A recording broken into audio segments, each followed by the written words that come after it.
Ed's unique combination of expertise in California legislative and regulatory affairs, precedent-setting law and litigation, initiatives, press relations, and politics, to provide his select clients, a menu of options to achieve their objectives. Ed is our legislative advocate extraordinaire. Please, if you would, give a round of applause for Ed.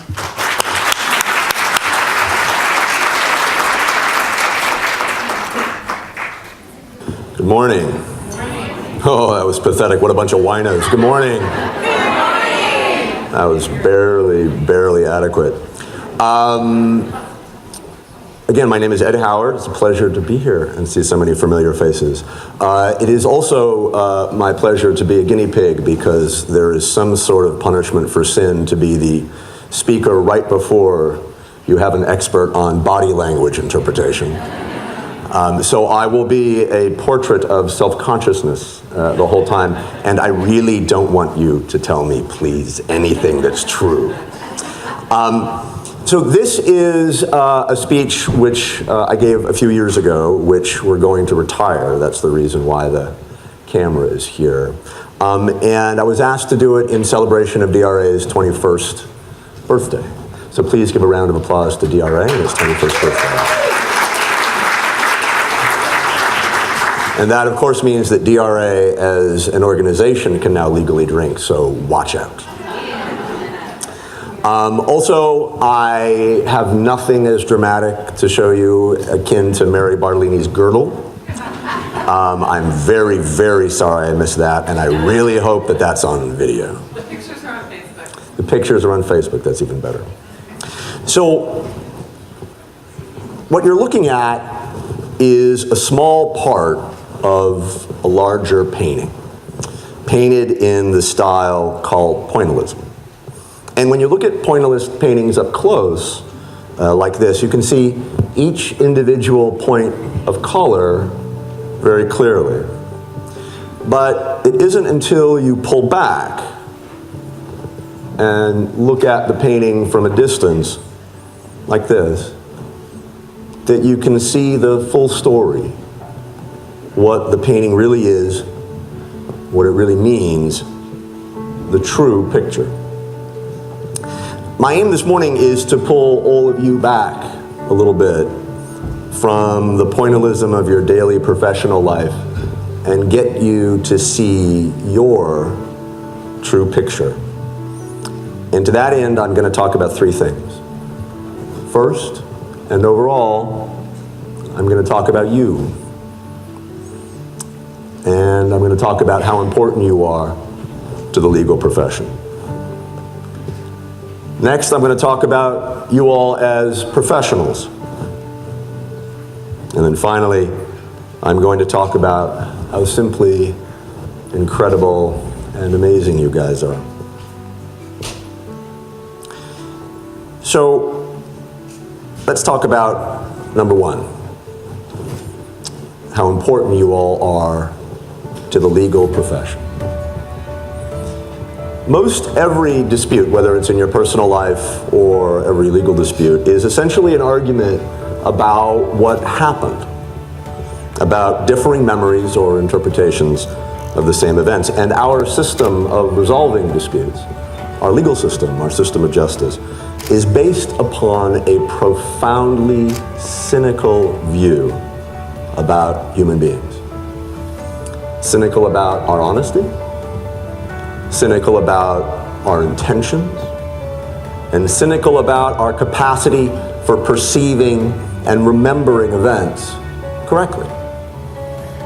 Our legal system presumes that human beings are in fact so flawed, so biased, and so imprecise that we don't trust anyone ever with the power all alone in a legal dispute to choose one person's story over another. To say this and not this is what happened. So what do we do instead? Well, what we do instead is we create this huge procedure, this adversarial contest, literally a trial, where we pit the parties against one another in a war, essentially, right?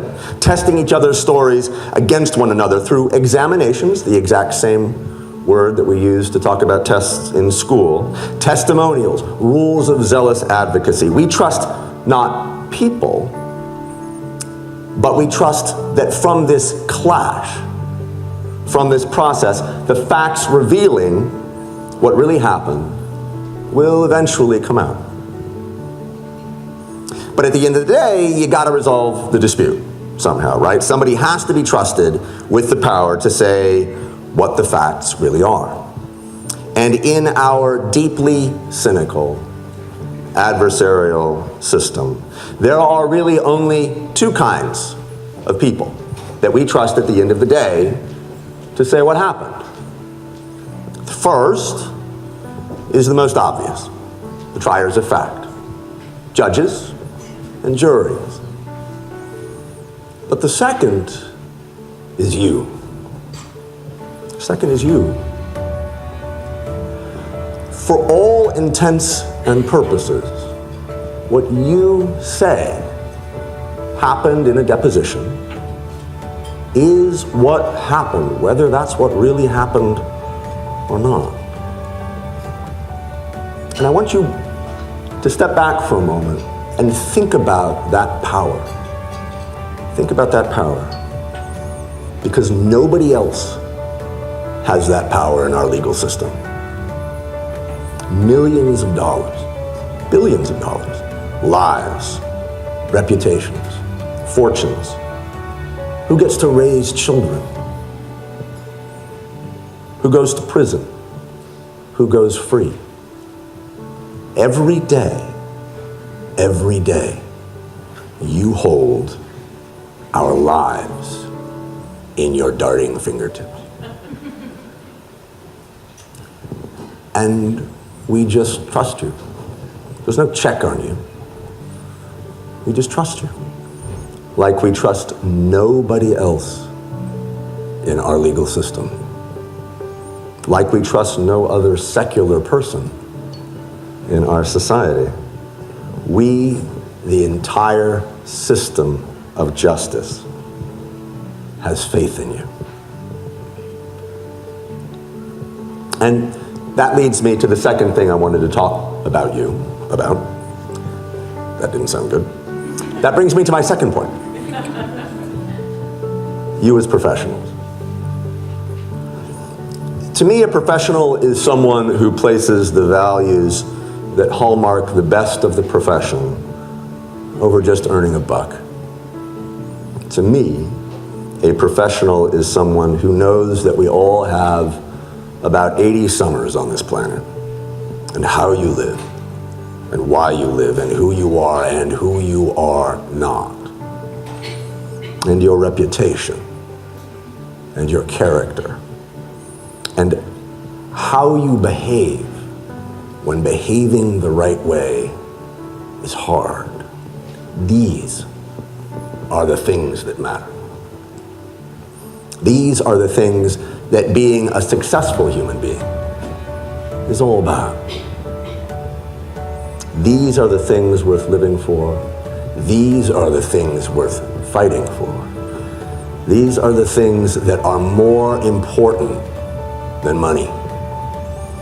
And when it comes to the licensed professionals, doctors, lawyers, CPAs, all of them. Think about it for a minute. Name one that has not been tainted or tarnished by scandal. Name one where the ethos of doing a good and important job well and honestly still remains the prevailing North Star. I can name only one. It's you. It's only you. And that brings me to my last point. How amazing you guys are. You do all these things. You do all these hugely important things. Act as such exemplary professionals, by and large, alone. You drive to and from your depots, getting up at dawn, driving back late at night, alone. You work under these relentless time pressures and accuracy pressures, alone. Sick kid, you've had a fight with your boyfriend or girlfriend, husband or spouse, suffer some kind of tragedy, it's still all on you, isn't it? It's still all on you. All by yourself, all on you. The job still needs to be done. It always needs to be done. They always want it done yesterday, an hour ago. And you get it done. And you get it done not just alone, but deeply and widely unappreciated during your every workday. The lawyers take you for granted. After all, if it's a job done mostly by girls, it can't be that hard, right? And too often when you do your job well, your reward is simply being invisible, that nobody notices you. Your husbands, your wives, girlfriends, boyfriends, parents and friends, your lobbyists, we don't really understand what you do. Nobody understands what you do. Nobody understands what you do other than your colleagues here today, who know how freakishly hard, how incredibly hard your job is. And you don't even know how amazing you are. During the last 10 years of representing you, I sometimes have received text messages or emails from DRA board members and officers, only to discover that they are texting and emailing me while transcribing a deposition. Do you have any idea how amazing that is? You're writing two languages at the same time. It's like writing French and speaking English at exactly the same time. Did you know that most years, the passage rate for your exam is significantly lower than the passage rate for the bar exam? My job's a hard job, lobbying and litigating. I do both. Both are a mixture of sales and mixed martial arts. They are both stressful, frantic, and exacting. I'm actually only 25 years old. I just look like hell. Both of my jobs are brutally competitive, unforgiving of mistakes, and it's a really, really hard job, both of them. But I don't do it alone. Every day I go to a state capitol that is populated by some of the most gregarious, unfun people in a state of 38 million people. These are people who get paid to be flirty and charming. And it's a crowded place for me, teeming with good friends and colleagues who, if I'm glum, they'll notice.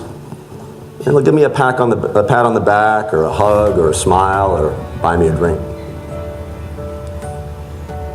But in contrast, you do one of the hardest, most precise, most stressful jobs of anyone who holds a license, including my own, and you do it mostly alone, without applause, without accolades, without the true sympathy that comes from understanding, but you do it right, and you do it anyway, because you are you, and you all, every single one of you, and every court reporter I have ever met is a consummate professional.